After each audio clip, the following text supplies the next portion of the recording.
हरे कृष्णा। आप सभी भक्तजनों का स्वागत है आज के सत्र में। सत्र का शुभारंभ हम पहले श्री मंगलाचरण के साथ आरंभ करेंगे। ओम अज्ञानतिमिरान्धस्य ज्ञानाञ्जनशलाकया चक्षुरुन्मिलितं येन तस्मै श्रीगुरुवे नमः। श्रीचैतन्यमनोभीष्टं स्थापितं येन भूतले स्वयं रूपः कदा मह्यं ददाति स्वपदान्तिकम्।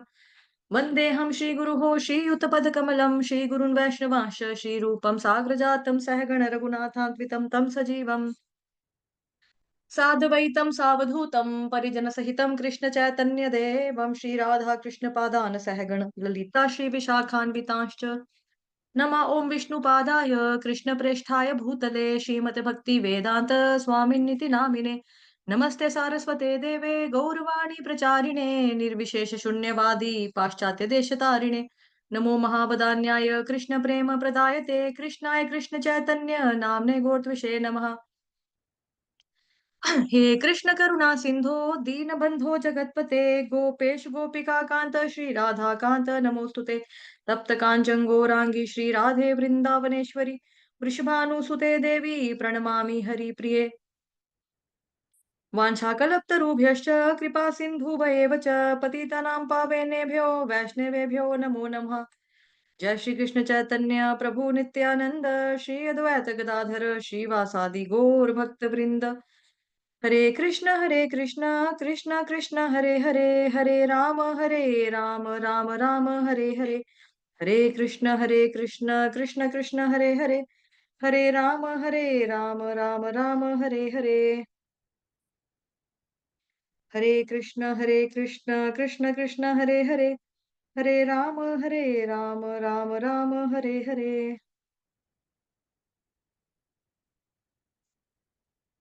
हरे कृष्ण। आप सभी भक्तजनों का स्वागत है आज के सत्र में। तो हम पढ़ रहे हैं ग्रंथराज श्रीमद् भागवतम महापुराण कथा रूप। आज हमारा शीर्षक जो है वो पांचवा स्कंद में से है। शीर्षक है उसका ब्रह्मांडीय संरचना। महाराज परीक्षित ने कहा, हे प्रभु, आपने बताया कि महाराज प्रियव्रत के रथ के पहियों ने भूमंडल पर 7 गड्ढों का निर्माण किया जो 7 समुद्र बने, और ऐसा करके उन्होंने भूमंडल को सात सात यहाँ पे 7 आएगा बेसिकली 7 द्वीपों में विभाजित कर दिया। अब कृपया मुझे ब्रह्मांड के विषय में विस्तार पूर्वक जानकारी देकर कृतार्थ कीजिए। फिर शुकदेव गोस्वामी ने उत्तर दिया, हे राजन, पूर्ण पुरुषोत्तम भगवान की भौतिक शक्ति का कहाँ अंत होता है, उसकी कोई सीमा नहीं है। इसलिए उसका समग्र वर्णन करने के लिए ब्रह्मा जी का जीवन भी पर्याप्त नहीं होगा। यद्यपि ब्रह्मांड की संरचना को बिल्कुल बारीकी से समझा पाना संभव नहीं है, फिर भी मैं उनके सुमुख क्षेत्रों जैसे भूलोक के विषय में कुछ कहने का प्रयास करूंगा।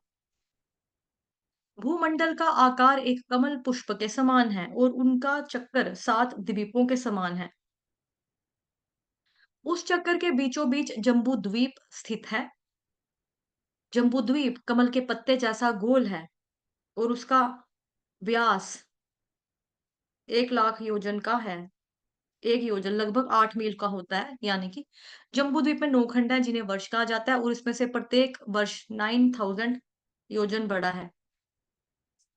जम्बू द्वीप के बीच में इलाव्रत वर्ष है और इलाव्रत वर्ष में ठोस सोने के सुमेरु पर्वत हैं। सुमेरु पर्वत कमलाकार भूमंडल का केंद्र है और उसका आधार भी है। सुमेरु पर्वत की ऊंचाई 1 लाख योजन है, जिसमें से 16,000 योजन भूमंडल की सतह के नीचे है और उसकी चोटी की चौड़ाई 32,000 योजन है, जबकि सतह पर इसकी चौड़ाई केवल 16,000 योजन है। इन 9 वर्षों की सीमाओं को सुंदरता से विभाजित करने वाली 8 पर्वतमालाएं हैं जो प्रत्येक 2000 योजन चौड़ी हैं और जम्बू द्वीप के चारों ओर व्याप्त नमकीन सागर के तट तक फैली हुई हैं। इलाव्रत वर्ष इलाव्रत वर्ष के उत्तर में नील पर्वत है जो रम्यक वर्ष की सीमा को स्पर्श करता है। रम्यक वर्ष के उत्तर में श्वेत पर्वत है जो हिरण्यमय वर्ष की सीमा को स्पर्श करता है। हिरण्यमय वर्ष के उत्तर में श्रृंगवान पर्वत है जो कुरु वर्ष की सीमा को स्पर्श करता है। श्रृंगवान पर्वत की लंबाई श्वेत पर्वत से 10 गुना अधिक है और श्वेत पर्वत की लंबाई नील पर्वत से 10 गुना अधिक है। इलाव्रत के दक्षिण में निषद पर्वत है जो हरिवर्ष की सीमा को स्पर्श करता है। हरिवर्ष के दक्षिण में हेमकूट पर्वत है जो किम पुरुष वर्ष की सीमा को स्पर्श करता है। किम पुरुष वर्ष के दक्षिण में हिमालय पर्वत है जो भारत वर्ष की सीमा को स्पर्श करता है। प्रत्येक पर्वत 10,000 योजन ऊंचा है।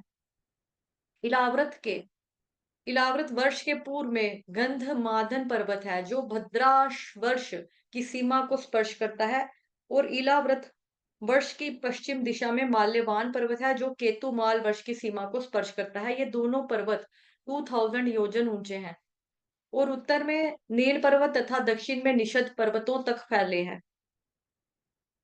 सुमेरु पर्वत के चारों ओर मंदार, मेरु मंदार, सुपार्श्व और कुमुद पर्वत हैं और जो सुमेरु पर्वत की कमर पर पेटी जैसे प्रतीत होते हैं।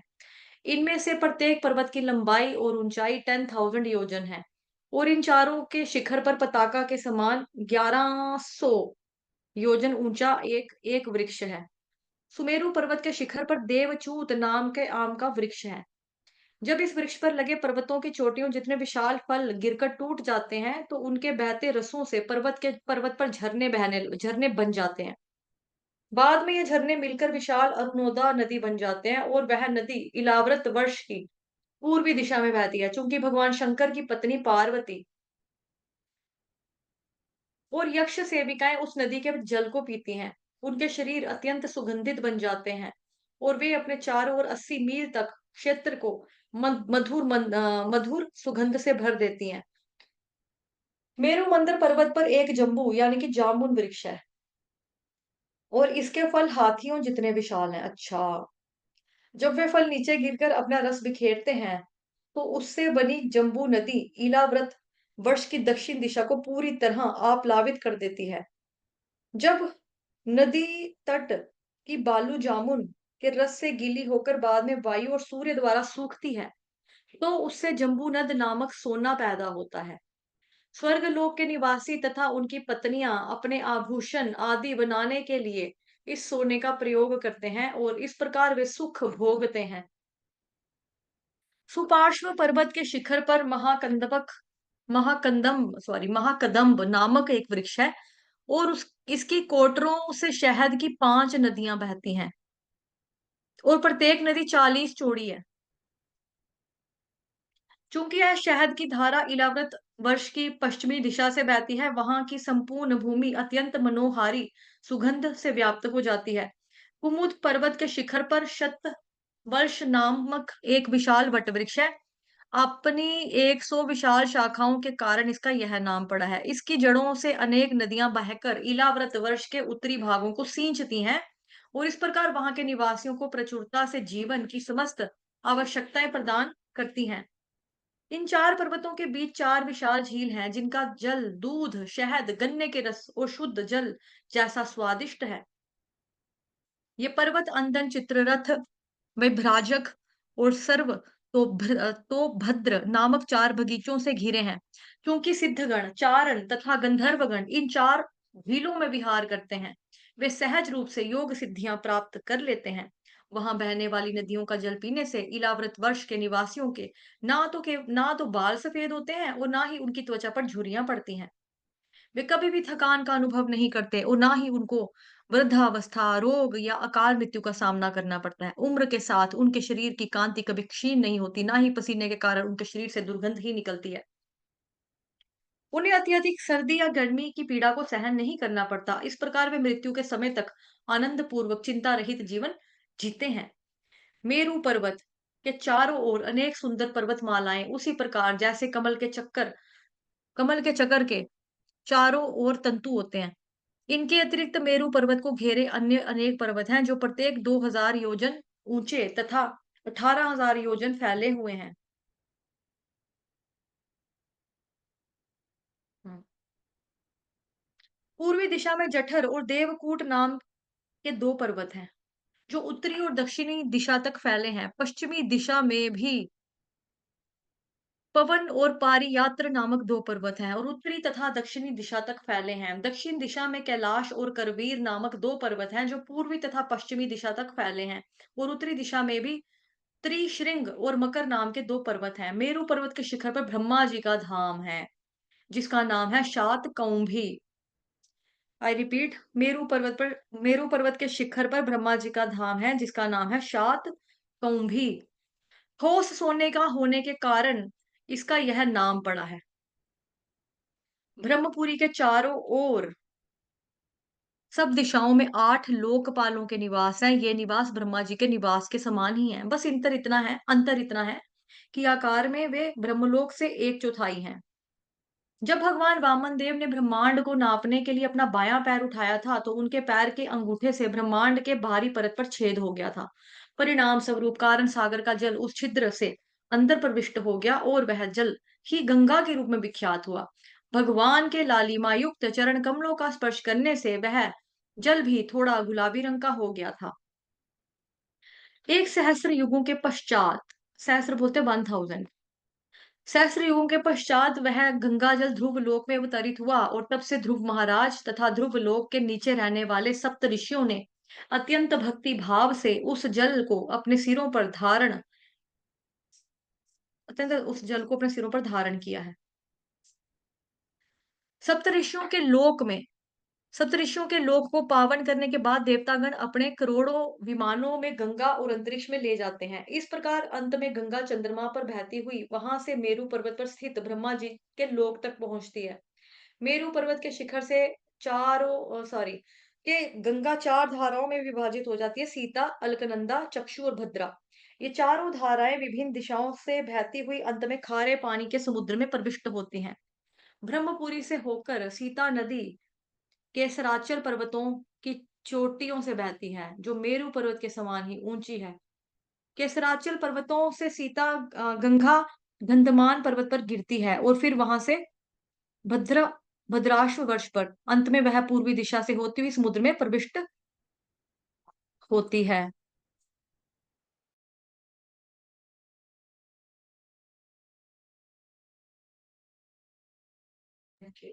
इसी प्रकार चक्षु माल्यवान पर्वत की चोटी पर गिरती है और वहां से नीचे बहते हुए पश्चिम में केतु मालवश की भूमि पर आती है। भद्रा कुमुद पर्वत की चोटी पर गिरती है और फिर वहां से नील, श्वेत और श्रृंगवान पर्वत की चोटियों से होती हुई उत्तरी दिशा में स्थित कुरुवर्ष से होती हुई समुद्र में प्रवेश करती है। अलकनंदा हेमकूट और हिमकूट पर्वतों की चोटियों पर गिरती है और वहां भारतवर्ष से होती हुई दक्षिणी समुद्र में प्रवेश करती है। इसके साथ ही वहां छोटी बड़ी अनेक नदियां हैं और जो मेरू पर्वत के शिखर से बहती हैं और नीचे आते आते सैकड़ों शाखाओं में विभक्त हो जाती हैं। इन 9 वर्षों में भारतवर्ष को कर्म क्षेत्र कहा जाता है, जबकि अन्य 8 को भोग क्षेत्र कहा जाता है। पुण्यवान लोग स्वर्ग से लौटने के पश्चात इन स्थानों पर अपने पुण्य कर्मों का सुख भोग करते हैं। इन 8 स्वर्गीय वर्षों में मनुष्य पृथ्वी पर 10,000 वर्ष तक जीवित रहता है और प्रायः देवताओं के जैसा ही सुख भोगता है। उनके शरीर में 10,000 हाथियों का बल होता है, जो स्त्री और पुरुष दोनों दीर्घकाल तक वहां पे संभोग सुख का आनंद ले पाते हैं। अंततः अनेक वर्ष भोग करने के पश्चात जब उनके जीवन का 1 वर्ष शेष रह जाता है, तो उस समय पत्नी संतान को जन्म देती है। सुखोपभोग की इतनी सुविधाएं होने के कारण इन लोकों को पृथ्वी का स्वर्ग कहा जाता है। यहाँ रहने वाले मनुष्यों का जीवन त्रेता युग के निवासियों जैसा होता है। इन लोगों के निवासी अपनी पत्नियों के साथ सुंदर बगीचों में रमण करते हैं और उनकी पत्नियां क्रीड़ासक्त मुस्कानों तथा कामुक दृष्टि से देखते हुए उन्हें सुख देती हैं, परंतु फिर भी वो उन्हें कभी नहीं भूलते कि वे भगवान के नित्य सेवक हैं। पृथ्वी पर ठीक इसके विपरीत होता है। मैथुन और मदिरा के नशे में उन्मत्त व्यक्ति भगवान को भूल जाता है। हुँ। अपने भक्तों पर कृपा बरसाने के लिए भगवान अपना विस्तार करके जम्बूद्वीप के 9 वर्षों में निवास करते हैं। इस प्रकार इन वर्षों की प्रजा और प्रशासक दोनों भगवान की अर्चा मूर्तियों की सेवा में संलग्न रहते हैं। संपूर्ण इलाव्रत वर्ष में केवल भगवान शिव ही पुरुष हैं, क्योंकि देवी दुर्गा नहीं चाहती कि वहां उनके पति के अतिरिक्त अन्य कोई पुरुष प्रवेश करे। यदि कोई पुरुष गलती से वहां पे प्रवेश कर लेता है, तो तब तक क्षण स्त्री बन जाता है। दुर्गा देवी की 1 अरब दासियों से घिरे शिवजी भगवान संकर्षण को सृष्टि का मूल कारण जानते हुए सतत उन पर ध्यान करते हैं। भद्राश वर्ष में धर्मराज के पुत्र भद्र श्रवा रहते हैं और वे अपने पार्षदों के साथ भगवान हय शीर्ष की आराधना करते हैं। सृष्टि के अंत में मूर्तिमान अज्ञान एक राक्षस का रूप धारण करके वेदों को चुराकर उसमें उन्हें रसातल में ले जाता है। उस समय भगवान विष्णु हयग्रीव रूप में अवतरित होकर उसका वध करते हैं और वेदों को पुनः ब्रह्मा जी को सौंप देते हैं। हरिवर्ष में प्रहलाद महाराज अपने संगियों तथा अन्य निवासियों के साथ भगवान नरसिंह देव की पूजा करते हैं। उस दौरान वे भगवान से प्रार्थना करते हैं, वज्र जैसे नाखूनों तथा दांतों को धारण करने वाले भगवान, कृपया आप हमारे हृदय में भौतिक इच्छाओं रूपी असुर का विनाश कीजिए। कृपया हमारे हृदयों में प्रकट होकर आपकी कृपा अपनी कृपा से वहाँ 1 मिनट अपनी कृपा से वहाँ व्याप्त अज्ञानता के गहन अंधकार को नष्ट कीजिए। इस भौतिक संसार में संघर्ष करते हुए आपकी कृपा ही निर्भय होने का एकमात्र मार्ग है। संपूर्ण ब्रह्मांड में रहने वाले प्रत्येक प्राणी का कल्याण हो और ईर्ष्यालु और द्वेषी लोग शांत हो जाएं। हमारी यही कामना है कि भक्ति योग का पालन करते हुए प्रत्येक प्राणी परम सुखी हो जाए, क्योंकि भक्ति स्वीकार करने वाले मनुष्य सदैव एक दूसरे के कल्याण के विषय में सोचते हैं। हे भगवान, हमारी यही प्रार्थना है कि हमारे चित्त में कभी भी घर, पत्नी, बच्चों और सगे संबंधी, मित्र, धन इत्यादि पर केंद्रित पारिवारिक जीवन के प्रति आकर्षण उत्पन्न ना हो। यह आकर्षण निश्चित ही एक मजबूत बंधन है। यदि हमारे हृदयों में कोई आसक्ति होनी हो तो वह श्री कृष्ण भगवान के प्रति, उनके भक्तों के प्रति हो। आत्मज्ञानी तथा मन पर नियंत्रण करने वाले व्यक्ति जीवन की मूलभूत आवश्यकताओं के साथ संतुष्ट रहता है। वह अपनी इंद्रियों का भोग नहीं करता और फलस्वरूप कृष्ण भक्ति में अत्यंत तत्परता से प्रगति करता है। परंतु जो मनुष्य सांसारिक वस्तुओं से अत्यधिक आसक्त होते हैं, उनके लिए आध्यात्मिक प्रगति करना दुष्कर हो जाता है। ठीक है? भगवान के विशुद्ध भक्तों के संग में मनुष्य को उनकी दिव्य लीलाओं को सुनने का अवसर प्राप्त होता है।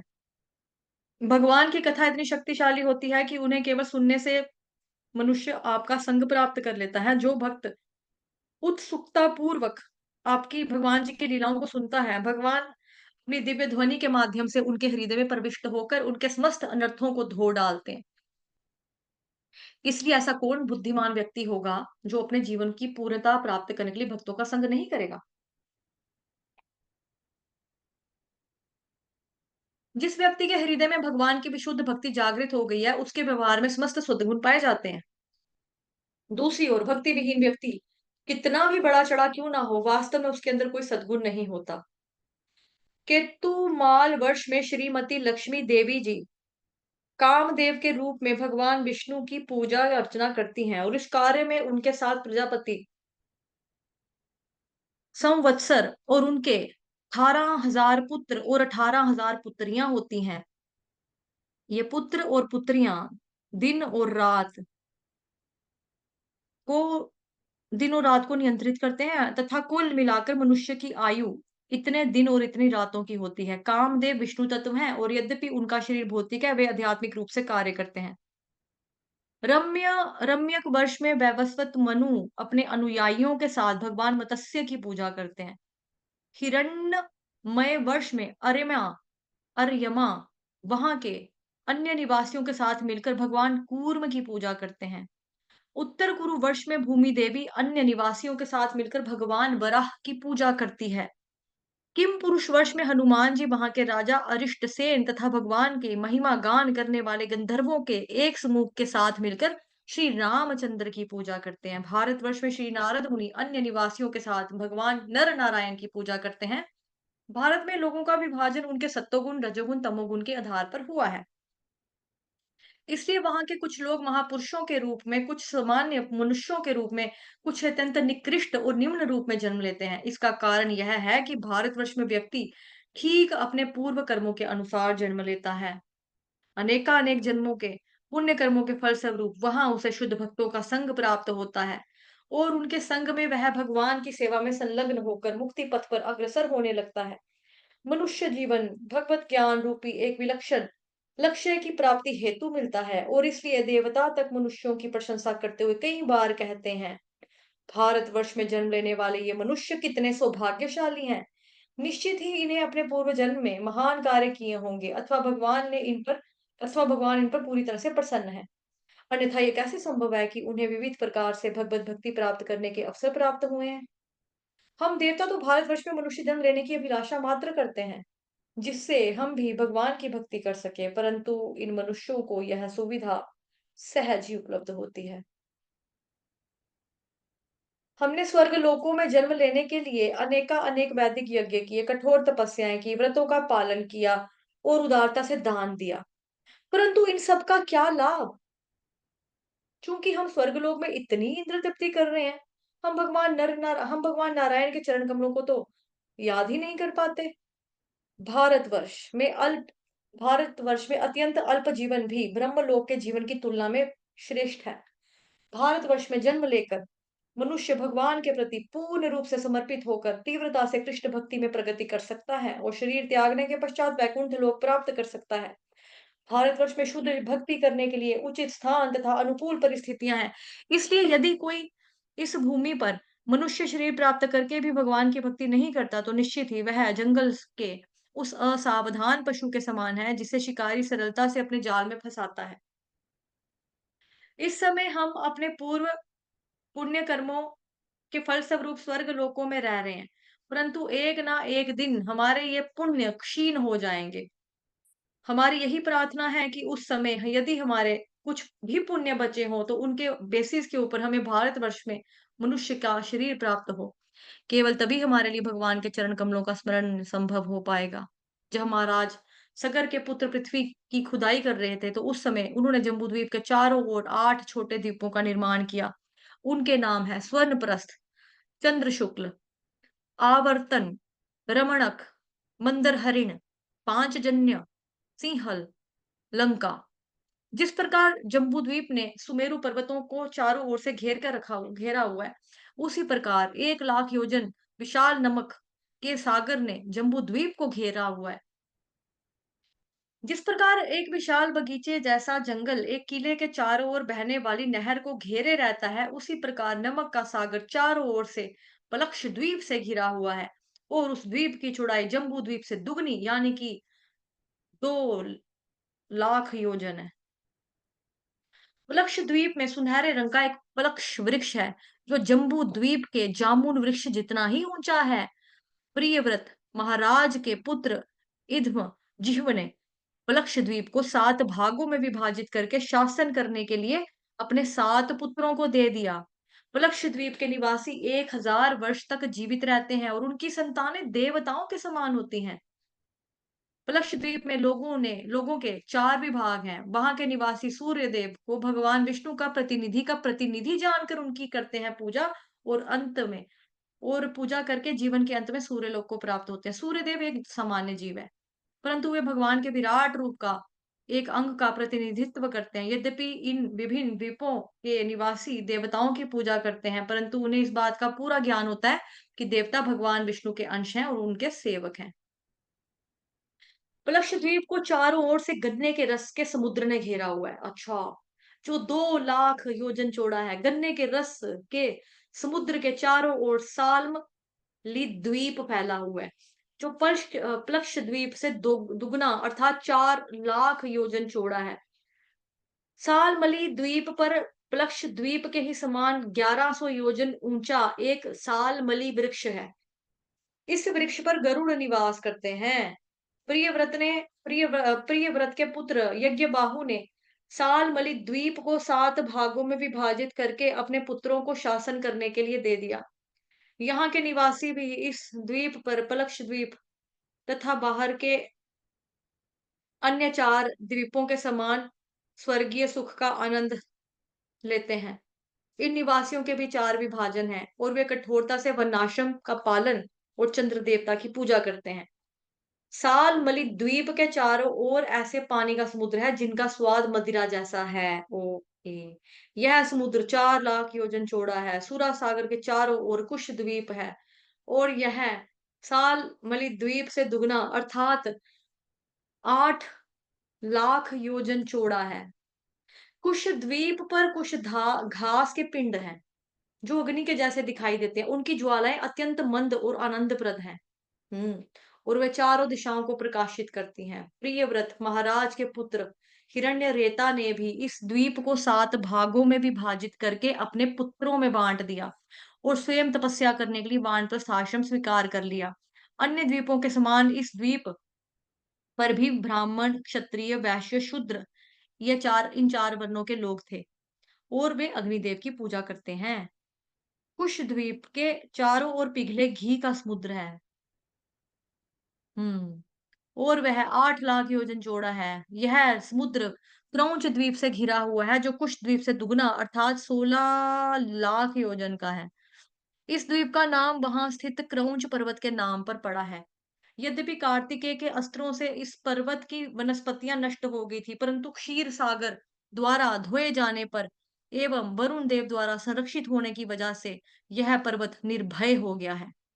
प्रियव्रत के महाराज के पुत्र घृतपृष्ठ ने इस द्वीप को 7 भागों में विभाजित करके अपने 7 पुत्रों को दे दिया।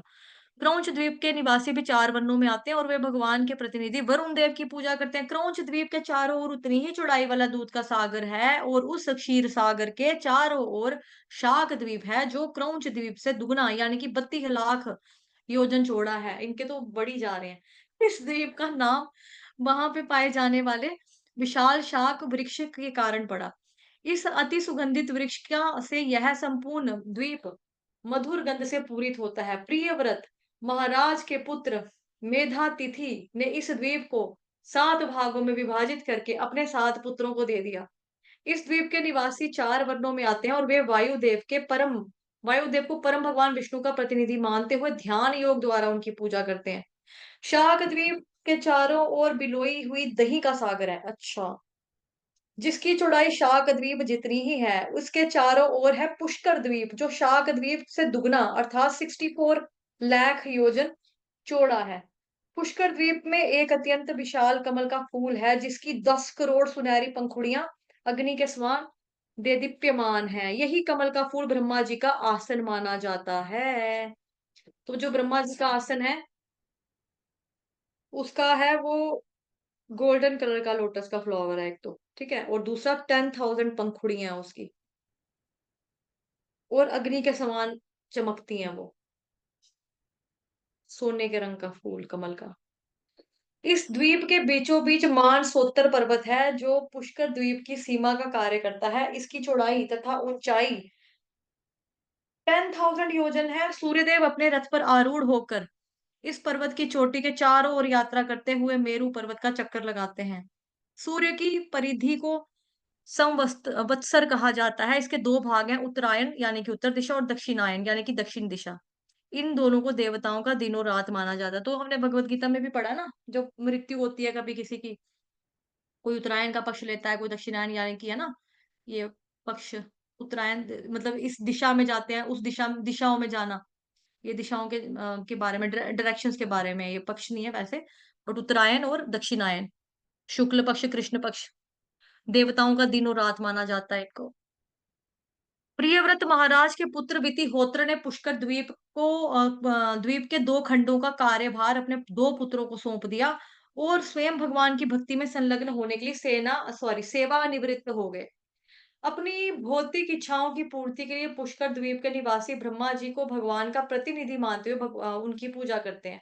पुष्कर द्वीप के चारों ओर मीठे पानी का समुद्र है, मीठा पानी का समुद्र, जो ये कितना हो गया, ये 64 लाख योजन चौड़ा है। उस समुद्र के चारों ओर फैले विशाल द्वीप की चौड़ाई सुमेरु पर्वत के मध्य भाग से लेकर मानसोत्तर पर्वत तक जितनी है। इस भूमि से परे एक और भूमि है, जो ठोस सोने की बनी हुई है और लोकालोक पर्वत तक फैली हुई है। सुनहरी सतह के कारण यह भूमि दर्पण के समान चमचमाती रहती है और उस पर गिरने वाली कोई वस्तु पुनः दिखाई नहीं देती। इस कारणवश कोई भी इस क्षेत्र में नहीं रहता। लोकालोक पर्वत के उस पार भी वीरान भूमि है। आलोक वर्ष के नाम से जाने वाली यह भूमि अंधकार से आच्छादित रहती है। कोई पढ़ना चाहता है तो हैंड रेस कर सकता है, पर स्पीड से पढ़ना, अटक अटक के नहीं, थोड़ा सा स्पीड से पढ़ना। कौन पढ़ेगा? खुशबू माता जी, निवेदिता माता जी, विनीता माता जी, अगर बिजी नहीं है तो। जी माता जी पढ़ लो, ऊंचाई में लोकालोक से पढ़ना है। जी माता जी, हरे कृष्णा। ऊंचाई में लोकालोक पर्वत ध्रुव लोक से भी ऊपर है और इस प्रकार वह सूर्य एवं अन्य प्रकाश पुंजों की किरणों का बाधित करता है। भगवान की इच्छा से लोकालोक को तीनों जगत की सीमा के लिए स्थापित किया गया है। लोकालोक पर्वत मेरू पर्वत से 12.5 करोड़ योजन दूर है और यह संख्या हमारे ब्रह्मांड के व्यास की 1/4 है। लोकालोक पर्वत के शिखर पर 4 गजपति अर्थात विशालकाय हाथी हैं। इनके नाम है ऋषभ, पुष्कर, चूड़, वामन और अपराजित। ब्रह्मांडीय व्यवस्था को सुचारू रूप से चलाने के लिए ब्रह्मा जी ने 4 दिशाओं में इन 4 हाथियों को स्थापित किया। भगवान विष्णु भी इस पर्वत के शिखर पर अपने चतुर्भुज रूप में प्रकट होते हैं और गजपति हाथियों तथा देवताओं की शक्ति में वृद्धि करते हैं। आलोक वर्ष भी 12.5 करोड़ योजन में फैला है और जहां इसकी सीमा समाप्त होती है वहां ब्रह्मांड को आवृत करने वाली विभिन्न परतें आरंभ होती हैं। सूर्य ब्रह्मांड के मध्य भाग के निकट लंबाई में स्थित है। ये पृथ्वी से 1 लाख योजन दूर है और भूलोक तथा स्वर्गलोक के बीच अंतरिक्ष नामक स्थान में है। सूर्य मानसोत्तर पर्वत के चारों ओर चक्कर लगाते हुए 24 घंटे में 95.1 लाख योजन की दूरी तय करता है। इस प्रकार वह लगभग 16,000 मील प्रति क्षण की गति से यात्रा करता है। मेरू पर्वत की पूर्वी दिशा में इंद्र की एक नगरी देवधानी बसी हुई है जो मानसोत्तर पर्वत के ऊपर है।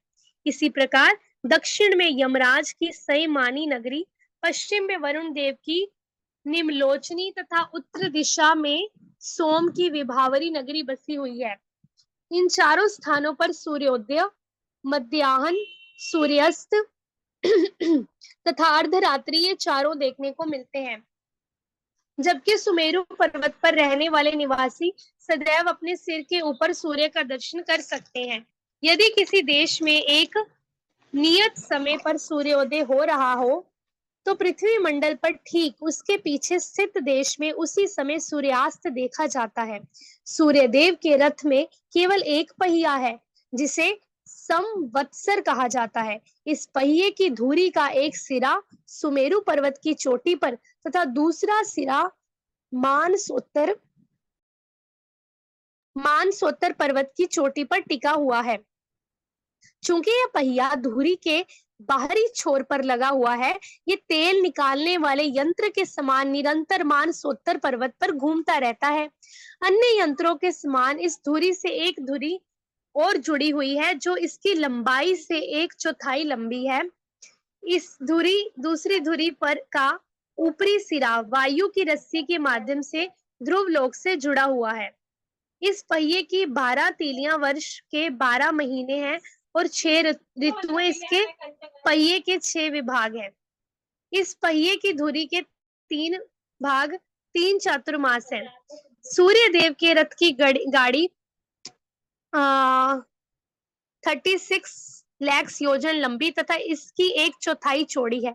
इस रथ के घोड़ों के नाम गायत्री तथा अन्य वैदिक छंदों के नाम पर दिए गए हैं। रथ के सारथी अरुण देव 9 लाख योजन लंबी धुरी में इन घोड़ों को जोतकर उन्हें चलाते हैं।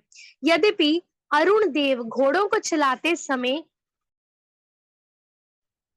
ठीक सूर्य देव के सामने पीठ करके बैठे होते हैं, परंतु वे अपनी बाईं ओर से पीछे मुड़कर निरंतर अपने स्वामी की ओर देखते रहते हैं। रथ पर अंगूठे के आकार के 60,000 वालिखिल्य ऋषि भी बैठे होते हैं जो सुंदर स्तुतियों द्वारा सूर्य देव की महिमा गान करते हैं। चंद्रमा सूर्य से 1 लाख योजन ऊपर है और चूंकि वे अधिक तेजी से यात्रा करता है, अपने 2 पक्षों यानी शुक्ल और कृष्ण पक्ष में वह सूर्य के 1 संवत्सर यानी 1 वर्ष जितनी यात्रा कर लेता है। अभिजीत नामक सितारे के नेतृत्व में 28 अत्यंत महत्वपूर्ण सितारे तथा अन्य अनेक सितारे चंद्रमा से 2 लाख योजन ऊपर स्थित हैं। वे काल चक्र पर स्थापित है और सुमेरु पर्वत को अपनी दाईं ओर रखते हुए उसकी प्रदक्षिणा करते हैं। शुक्र ग्रह इन सितारों से 2 लाख योजन ऊपर स्थित है और 3 विभिन्न गतियों में लगभग सूर्य के समान ही यात्रा करता है। कई बार शुक्र सूर्य से आगे यात्रा करता है, कई बार उसके पीछे और कई बार उसके साथ यात्रा करता है। इसकी उपस्थिति अत्यंत शुभ तथा वर्षा का कारण मानी जाती है। बुध को चंद्रमा का सूर्य माना जाता है। ये शुक्र से 2 लाख योजन ऊपर स्थित है और उसी की गति के समान यात्रा करता है। इसे सामान्यतया बहुत शुभ माना जाता है, परंतु जब वह सूर्य के साथ यात्रा नहीं करता तो वह प्राकृतिक विपदाओं तथा भयावह परिस्थितियों को जन्म दे सकता है। मंगल बुध से 2 लाख योजन ऊपर स्थित है और लगभग हर समय प्रतिकूल परिस्थितियों का निर्माण करता है। बृहस्पति मंगल से 2 लाख योजन ऊपर है और जब इसकी गति टेढ़ी नहीं होती उस समय इसे ब्राह्मणों के लिए अत्यंत अनुकूल माना जाता है। शनि बृहस्पति से 2 लाख योजन ऊपर है और यह सदैव अशुभ होता है। शनि से 11 लाख योजन ऊपर सप्त ऋषि स्थित हैं जो सदैव ब्रह्मांड के निवासियों के कल्याण का विचार करते हैं। सप्त ऋषियों से 13 लाख योजन ऊपर ध्रुव लोक है जो स्वयं भगवान विष्णु का धाम है। यह ध्रुव तारा अन्य समस्त तारों और ग्रहों का केंद्र है और सर्वशक्तिशाली काल के प्रभाव से प्रत्येक आकाश पुंज को इसकी प्रदक्षिणा करने के लिए बाध्य होना पड़ता है।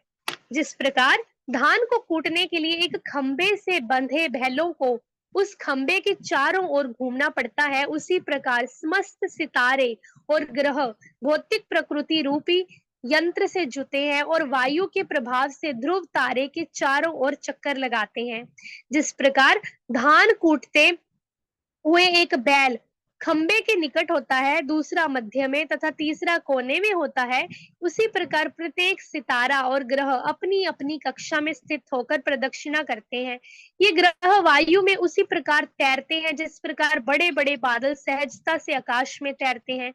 जिस प्रकार चील बिना गिरे हुए ऊंचे आकाश में विचरती है, उसी प्रकार भगवान के सेवक होने के नाते यह सभी ग्रह और सितारे अपने रथ पर बैठकर भगवान की आज्ञा अनुसार अपनी कक्षा में घूमते रहते हैं। इन असंख्य सितारों, ग्रहों और उनकी कक्षाएं एक विशाल यंत्र के समान प्रतीत होती हैं और एक शिशुमार यानी डॉल्फिन जैसी दिखती हैं। कई बार योगी जन इस काल्पनिक रूप को भगवान का विराट रूप मानकर उस पर ध्यान करते हैं। इस शिशुमार का सिर नीचे की ओर रहता है और शरीर कुंडली मारे है।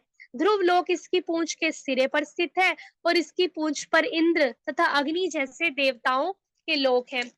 इस पूंछ के बिल्कुल नीचे धाता और विधाता नामक ग्रह हैं। सप्त ऋषि इसके नितंबों पर स्थित हैं और असंख्य सितारों ने इसके शरीर पर अपना स्थान ग्रहण किया हुआ है।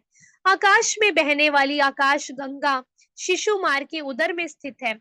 यमराज इसके निचले गाल पर, मंगल इसके मुख पर और शनि इसके प्रजनन अंगों पर स्थित है। इसके गले के पीछे की ओर बृहस्पति तथा छाती पर सूर्य स्थित है। चंद्रमा इसके मन पर है और शुक्र इसकी नाभि पर है। अश्विन कुमार इसके वक्ष स्थल पर है।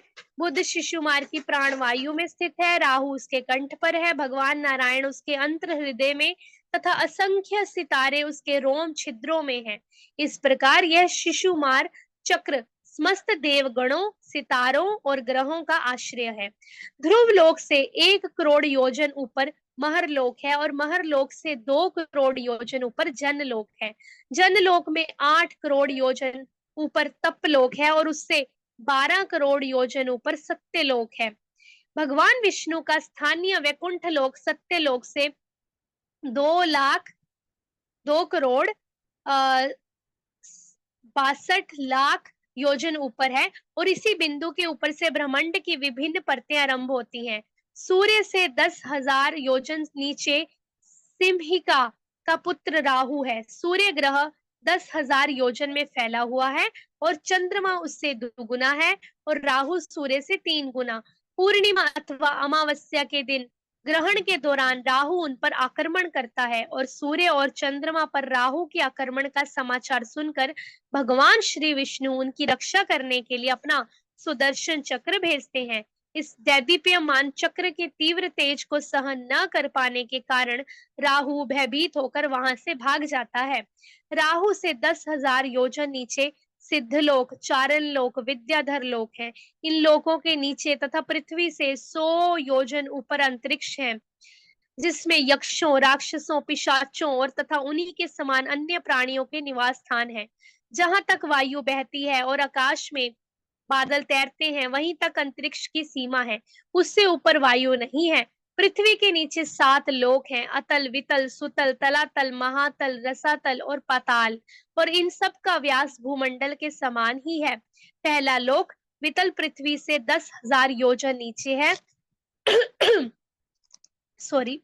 और अंतिम लोक पाताल पृथ्वी से 70,000 योजन नीचे है।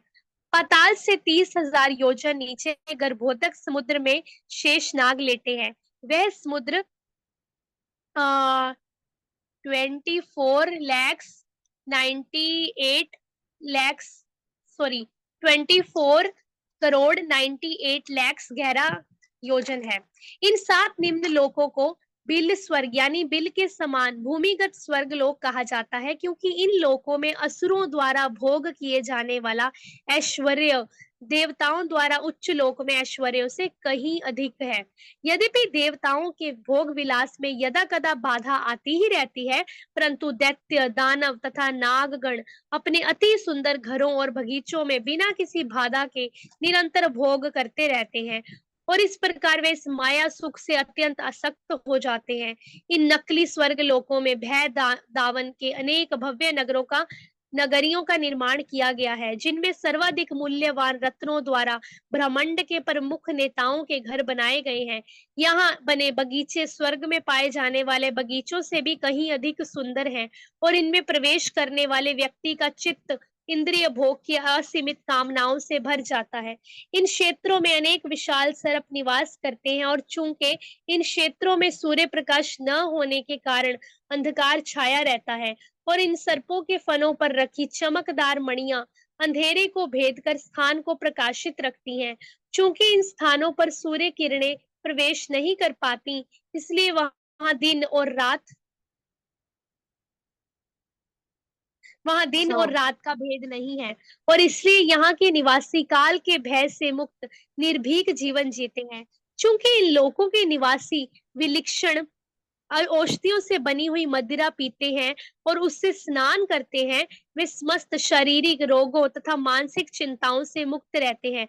ना तो उनके सिर के बाल सफेद होते हैं, ना ही उनकी त्वचा पर झुर्रियां ही पड़ती हैं। बढ़ती उम्र के कारण उनके शरीर की कांति क्षीण नहीं होती और ना ही कभी उनको वृद्ध अवस्था का आक्रमण होता है। उनके शरीर से पसीने की दुर्गंध भी नहीं आती और कभी भी थकान द्वारा वे पीड़ित नहीं होते। वृद्ध अवस्था में भी उनके शरीर की शक्ति तथा उत्साह युवा अवस्था के समान बना रहता है। यहाँ के निवासियों के जीवन में काल मृत्यु का एकमात्र भय पाया जाता है और सुदर्शन चक्र का तेज उन्हें यह भय देता है। अतल में मैं ना अतल सॉरी जब सुदर्शन चक्र इन क्षेत्रों में प्रवेश करता है, तो उस समय भयवश दानवों की गर्भवती स्त्रियों का गर्भ गिर जाता है। अतल में दानव के पुत्र का बल के 96 प्रकार की माया शक्तियों का निर्माण किया है और आज भी अनेक तथाकथित स्वामी और योगी जन सामान्य लोगों को ठगने के लिए इनका उपयोग करते हैं। बल ने अपनी जम्भाई से 3 प्रकार की स्त्रियां भी उत्पन्न की हैं: साविरिणी जो अपने ही वर्ग के पुरुषों से विवाह करती है, कामिनी जो किसी भी वर्ग के पुरुषों से विवाह करती है और पुंशचली जो एक के बाद एक पति बदलती रहती है। जब कोई पुरुष अतल में प्रवेश करता है, तो ये स्त्रियां उसे बंदी बना लेती हैं और उसे ऐसी नशीली मदिरा पिलाती हैं जो उसकी काम वासनाओं को भड़का देती हैं। तब वे स्त्रियां अपने चित्ताकर्षक कटाक्षों, मीठे शब्दों, प्रेम भरी मुस्कानों और आलिंगनों द्वारा उनसे उसे मंत्र मुग्ध करके संभोग सुख भोगती हैं। इस प्रकार ये स्त्रियां उस पुरुष की भड़कती हुई कामुकता का लाभ उठाकर अपनी काम वासना को हर प्रकार से तृप्त कर लेती हैं। काम वासना की शक्ति के प्रभाव से वह पुरुष पूरी तरह मोहग्रस्त हो जाता है और अपने शरीर में 10,000 हाथियों के बल का अनुभव करते हुए स्वयं को भगवान मानने लगता है। वह भूल जाता है कि कुछ ही दूर तो उस खड़ी मृत्यु उसकी प्रतीक्षा कर रही है। अतल और वितल के नीचे भगवान शिव अपने भूत प्रेत अनुयायियों के साथ रहते हैं। वहां शिव जी विभिन्न प्रकार के प्राणियों की उत्पत्ति करने के लिए अपनी पत्नी भवानी के साथ सहवास करते हैं। उनके वीर्य और अंडाशय के मिश्रण से हाटकी नदी की उत्पत्ति होती है। जब वायु द्वारा उद्दीपित अग्नि उस नदी का पान करती है और तत्पश्चात अत्यंत गर्मी का अनुभव करते हुए इसका वमन करती है, उससे हाटक नामक स्वर्ण उत्पन्न होता है। वितल में रहने वाले असुर इन सोने से बने आभूषणों से स्वयं को सजाते हैं और इस प्रकार सुख पूर्वक जीवन यापन करते हैं। वितल के नीचे है सुतल। आज भी इस सुतल लोक में बलि महाराज राज्य करते हैं और अपने भक्त के प्रति प्रेम वश भगवान स्वयं हाथ में गदा लेकर उनके द्वार पर चौकीदारी करते हैं। एक समय रावण बलि महाराज को चुनौती देने के लिए आया था। उस समय भगवान वामन देव ने अपने पैर के अंगूठे से उसे ठोकर मारकर 10,000 योजन दूर फेंक दिया था। सुतल के नीचे तलातल है, जहां मय दानव का राज्य है। मय दानव मायावी शक्तियों का प्रयोग करने वाले लोगों के प्रमुख आचार्य हैं।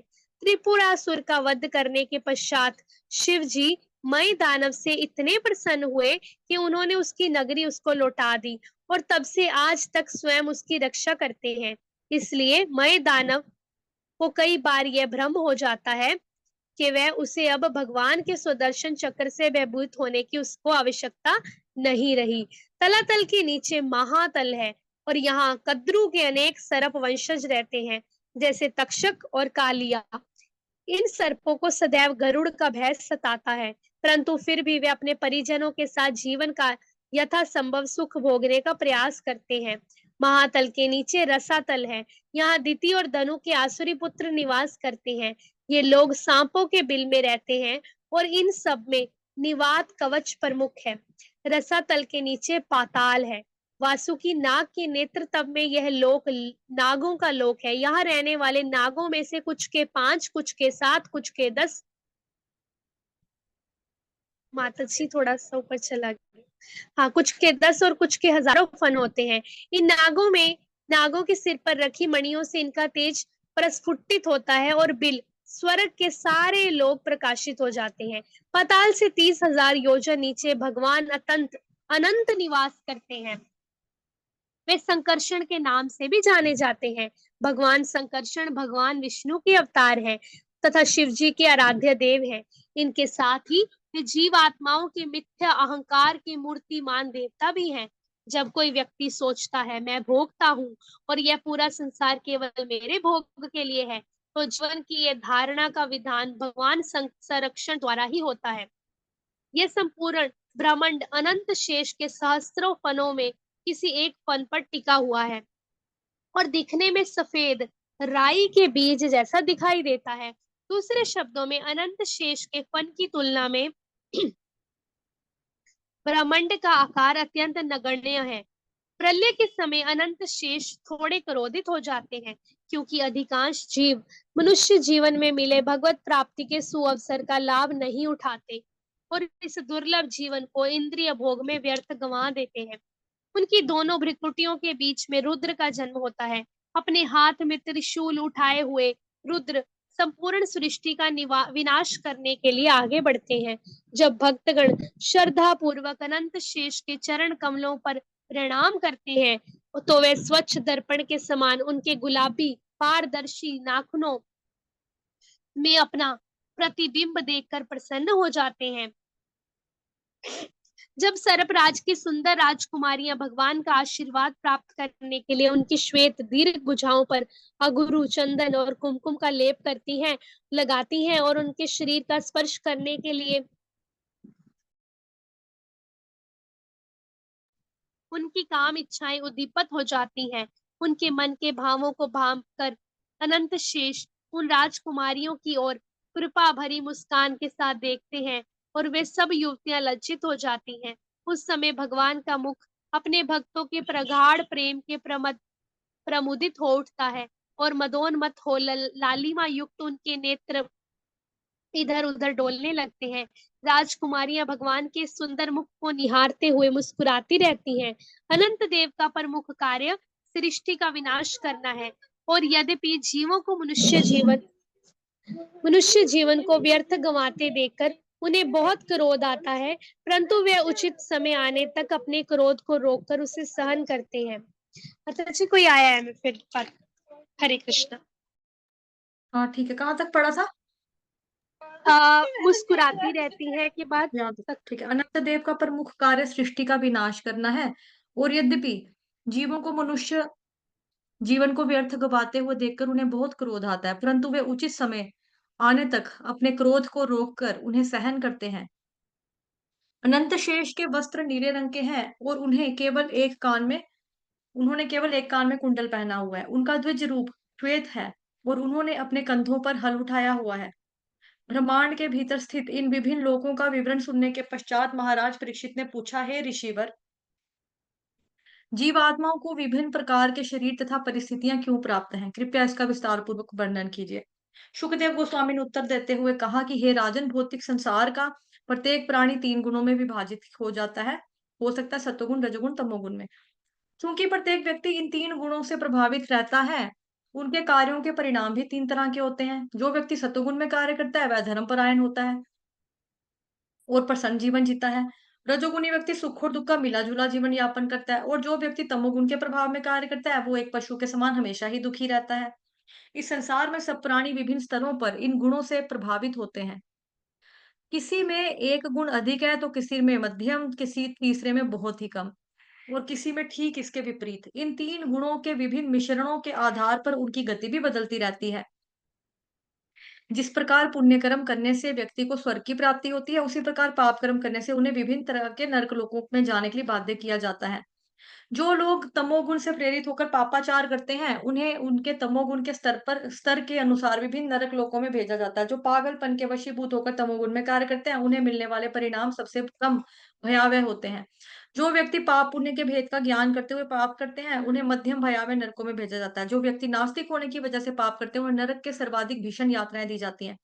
अज्ञानवश प्रत्येक जीव, बद्ध जीव, अनादि काल से ही अपनी भौतिक इच्छाओं की वजहों से बंधा हुआ सैकड़ों हजारों नरकों की यात्राएं कर रहा है। ये नरक लोक पाताल लोकों से नीचे और गर्भोदक सागर से थोड़ा सा ऊपर स्थित है। यमराज का धाम पितृलोक भी गर्भोदक सागर तथा निम्न लोकों के बीच इसी स्थान पर स्थित है। यमदूत पापियों को अपने स्वामी के सम्मुख लेकर आते हैं।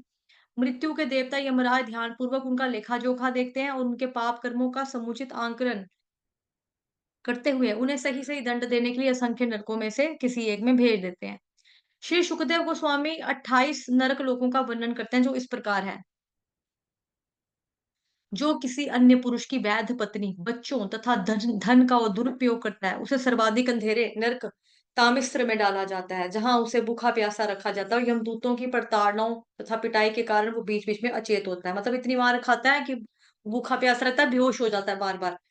जो व्यक्ति कपटता पूर्वक किसी दूसरे पुरुष को धोखा देता है और फिर उसकी पत्नी और बच्चों का भोग करता है, उसे अंधतामिश्र नामक एक नरक में भेजा जाता है। वहां पहुंचने पर उस पापी को इतनी अधिक यातनाएं दी जाती हैं कि उसकी बुद्धि और दृष्टि दोनों नष्ट हो जाती है।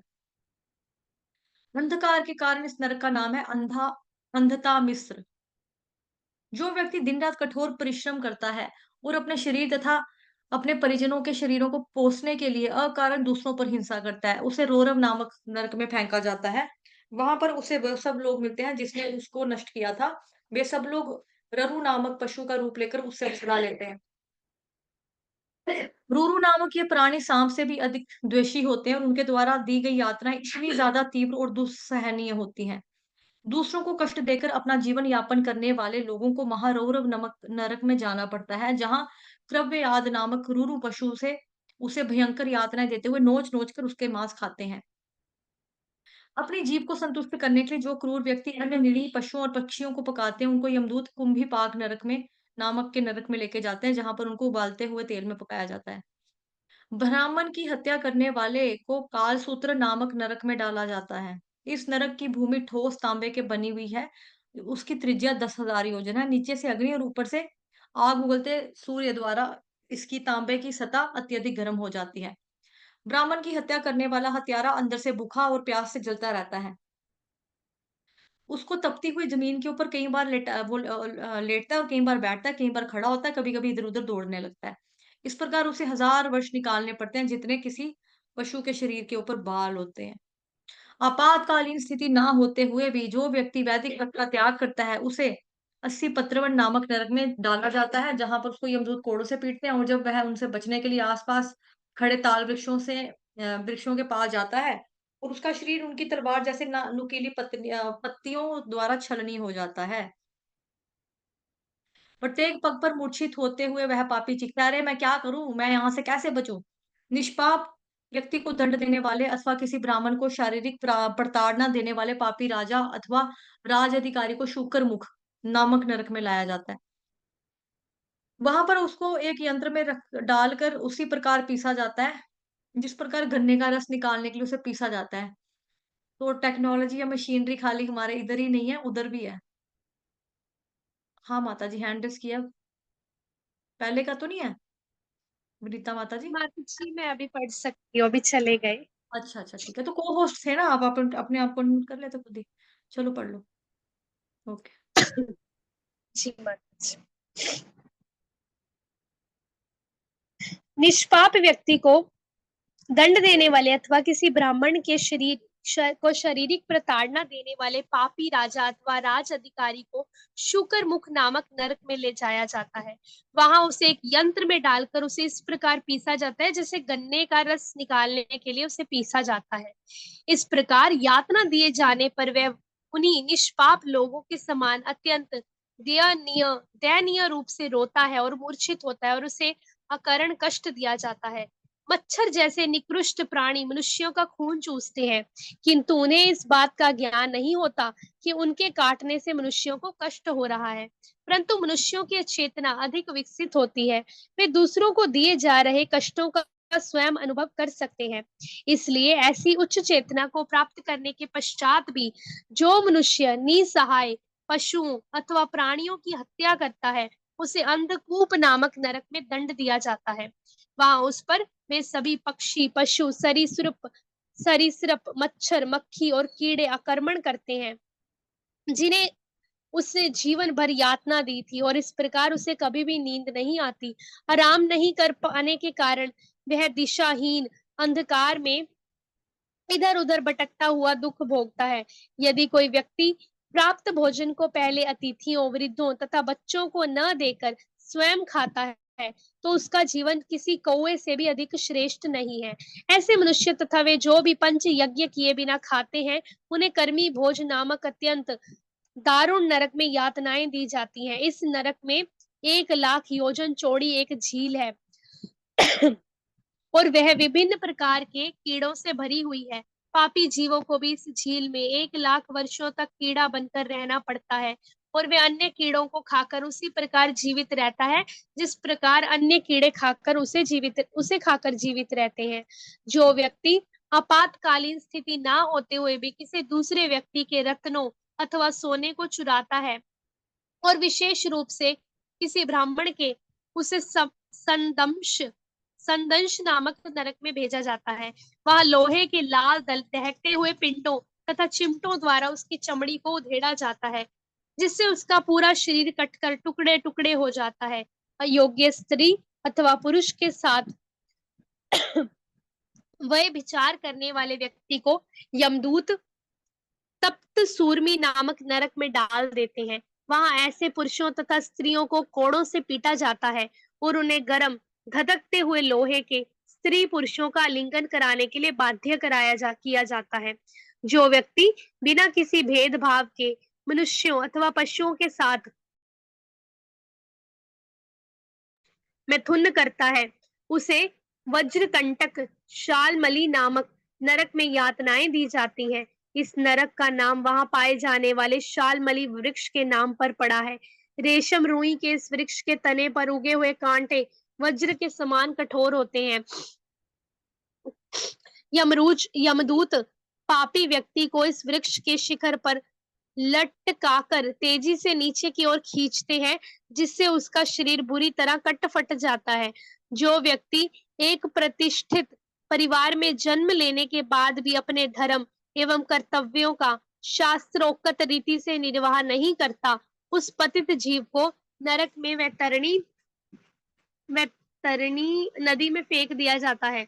जिस प्रकार किसी किले के चारों ओर खाई बनी होती है, उसी प्रकार वैतरणी नदी नरक के चारों ओर बहती है। यह नदी मल, मूत्र, मवाद, रक्त, अस्थि, मांस, चर्बी और मज्जा से भरी हुई होती है। इनके साथ ही ऐसे जलचर होते हैं जो उस पापी के शरीरों को खाते रहते हैं, परंतु विशेष यातना शरीर प्राप्त होने के कारण उसकी मृत्यु नहीं होती। वह पापी उस नदी में भयंकर कष्ट भोगते हुए अपने पूर्व पाप कर्मों का स्मरण करता रहता है। निम्न जाति की शूद्रा स्त्रियों के ऐसे पति जो सद्व्यवहार से विहीन पशुओं को पशुओं के समान रहते हैं और जीवन में किसी नियम का पालन नहीं करते हुए सदैव अस्वच्छ रहते हैं, उन्हें पुयोद नामक नरक में डाला जाता है। वहां उन्हें मवाद, मल, मूत्र, कफ और थूक के सागर में डुबोकर इन घृणित वस्तुओं को खाने के लिए बाध्य किया जाता है। 3 उच्च वर्णों के ऐसे लोग जो अपने पालतू कुत्तों को जंगलों में ले जाकर अकारण पशुओं का शिकार करते हैं, उन्हें प्राण रोध नामक नरक में पटका जाता है। यहाँ यमदूत उनका उपयोग निशाने के रूप में करते हैं और अपने तीखे बाणों से उसके शरीर को छलनी करते रहते हैं। अपने प्रतिष्ठित पद पर गर्वित होने के कारण जो व्यक्ति अपनी प्रतिष्ठा को बढ़ाने के लिए पशुओं की बलि देता है, उसे विषसन नामक नरक में ले जाया जाता है। वहां यमदूत नाना यातनाएं देने के बाद उसका वध कर देते हैं। यदि 3 वर्णों के द्विज सदस्य अपनी पत्नी को अपने नियंत्रण में रखने और अपनी कामुक इच्छाओं को पूरा करने के लिए उन्हें अपना वीर्य पीने के लिए बाध्य करते हैं, तो उन्हें लाला भक्ष नामक नरक में ले जाया जाता है। वहां उन्हें वीर्य की बहती नदी में डालकर उसे पीने के लिए बाध्य किया जाता है। ऐसे डाकू जो दूसरों के घरों में आग लगाते हैं, उन्हें विष देते हैं तथा साथ ही वे राज अधिकारी जो व्यापारियों को अधिक आयकर देने के लिए बाध्य करते हैं, उन्हें सार में आदन नामक नरक में रखा जाता है। यमदूतों की आज्ञा अनुसार वहां वज्र के समान तीक्ष्ण दांतों वाले 720 कुत्ते उनका भक्षण करते हैं। झूठी गवाही देने वाला व्यक्ति अथवा दान देते या व्यापार करते समय झूठ बोलने वाले व्यक्ति को 100 योजन ऊंचे पहाड़ से सिर के बल अविचिमित यानी जल विहीन नरक में फेंका जाता है। यह स्थान आश्चर्य रहत है तथा नदी की लहरों जैसी दिखती चट्टानों पत्थरों से बना है, जबकि यहाँ के पानी की एक भी बूंद नहीं है। यद्यपि पापी व्यक्ति को बारंबार पर्वत की चोटी से नीचे फेंका जाता है तथा उसकी हड्डियों का चूरा हो जाता है, फिर भी उसकी मृत्यु नहीं होती। इस प्रकार वह इस यातना को झेलता रहता है। यदि कोई ब्राह्मण अथवा ब्राह्मण की पत्नी मदिरा पान करती है अथवा कोई क्षत्रिय या वैश्य सोमरस पीता है, तो उन्हें अयपान नामक नरक में ले जाया जाता है। वहां यमदूत उनकी छाती पर खड़े होकर उनके मुख में पिघला हुआ लोहा उड़ेलते हैं। निम्न एवं घृणित जन्म लेने के बाद भी यदि कोई व्यक्ति सोचता है मैं बहुत महान हूँ, और ऐसा सोचने के कारण यदि वह जन्म, तपस्या, शिक्षा, व्यवहार, जाति तथा आध्यात्मिक दृष्टि से अपने से महान लोगों का सम्मान नहीं करता, तो उसे सिर के बल काक्षर काक्षर करदम नामक नरक में डालकर भयंकर यातनाएं दी जाती हैं। जो लोग भद्रकाली देवी को नर बलि चढ़ाकर उस व्यक्ति का मांस खाते हैं, उन्हें रक्षोगण भोजन नामक नरक में डाला जाता है। जहां नर बलि चढ़े हुए लोग राक्षस का रूप धारण करके उन लोगों को अपनी तीखी तलवारों से काटते हैं और नाच गाकर उत्सव मनाते हुए उनका रक्त पान करते हैं। ऐसे लोग जो पशुओं और पक्षियों का आश्रय देने का दिखावा करते हैं और बाद में क्रूरता पूर्वक भालों एवं अन्य शस्त्रों से उन्हें बींधते हैं, उनके साथ खिलौने की तरह खेलते हैं, उन्हें यमदूत शूल प्रोत नामक नरक में ले जाते हैं। वहां उनके शरीरों में सुई जैसे भालों से बींधा जाता है, और जब वे भूख प्यास से तड़प रहे होते हैं, उस समय नुकीली चोंच वाले गिद्ध तथा बगुले चारों दिशाओं से उन पर आक्रमण करके उनके शरीरों को नोच डालते हैं। इस प्रकार यातनाओं से गुजरते हुए वे पापी लोग पूर्व जन्म में किए गए अपने सभी पाप कर्मों का स्मरण करते हैं। ईर्ष्यालु सांप जैसी मनोवृत्ति वाले लोग जो सदैव दूसरों पर क्रोध करके उन्हें अकारण कष्ट देते हैं, उनके लिए दंड शूक नरक है। वहाँ 5 और 7 फन वाले सांप उन्हें ऐसे खाते हैं मानो वे चूहे हों। जो दूसरे लोगों को अंधेरे कुएं, गुफाओं अथवा इस प्रकार के अन्य स्थानों पर बंदी बनाकर रखते हैं, उन्हें अवट निरोधन नामक नरक में ले जाया जाता है। वहाँ इन पापियों को अंधेरे कुओं में धकेल दिया जाता है, जहाँ विषैले धुएं से उनका दम घुटता रहता है और भयंकर पीड़ा से वे गुजरते रहते हैं। वह ग्रस्त जो अपने अतिथियों की ओर तीक्ष्ण और क्रूर दृष्टि से ऐसे देखता है मानो उन्हें जलाकर राख कर देगा, उसे पर्यावर्तन नामक नरक में डाल दिया जाता है। वहाँ गिद्ध, बकुले, कौए एवं अन्य पक्षियों से घूर घूर कर देखते हैं और अचानक उस पर छलांग लगाकर बलपूर्वक उसकी आंखें नोच लेते हैं। ऐसा व्यक्ति जो पाप द्वारा धन कमाता है और फिर अपनी संपत्ति पर घमंड करने लगता है, वह सदैव भयभीत रहता है कि कहीं उसका धन कोई चुरा ना ले। यहाँ तक कि वह अपने बड़ों पर भी संदेह करता रहता है। अपनी संपत्ति को गंवा बैठने के विचार से उसका हृदय और मुख हर समय सूखा हुआ रहता है। इस प्रकार वह एक शैतान की भांति दिखता है। मृत्यु के पश्चात यमदूत उसे शुचि मुख नमक नामक नरक में ले जाते हैं और जिस प्रकार एक दर्जी कपड़े को सिलता हुआ दिखता है, मृत्यु के पश्चात सिलता है, यमदूत भी उसके शरीर को सुई धागे से सिलकर उसे दंड देते हैं। अंत में सुखदेव गोस्वामी जी ने कहा, हे महाराज, यमराज की नगरी में ऐसे हजारों नरक हैं जहाँ पाप आत्माओं को दंडित किया जाता है। यहाँ मैंने केवल कुछ का ही वर्णन किया है। प्रत्येक जीव को अपने पापों के अनुसार इन नरकों में प्रवेश करना पड़ता है। यद्यपि पुण्य आत्माएं देवलोकों में प्रवेश करती रहती हैं, परंतु चाहे कोई पाप करके नरक में जाए अथवा पुण्य करके स्वर्ग में, जब उनके पाप पुण्यों का फल क्षीण हो जाते हैं तो वे पुनः पृथ्वी पर जन्म लेते हैं। हरे कृष्णा हरे कृष्णा कृष्णा कृष्ण कृष्ण कृष्णा कृष्ण हरे हरे हरे, हरे, हरे राम राम राम राम राम हरे हरे हरे। हरे। हरे कृष्णा कृष्ण कृष्ण हरे हरे, हरे राम राम राम हरे हरे।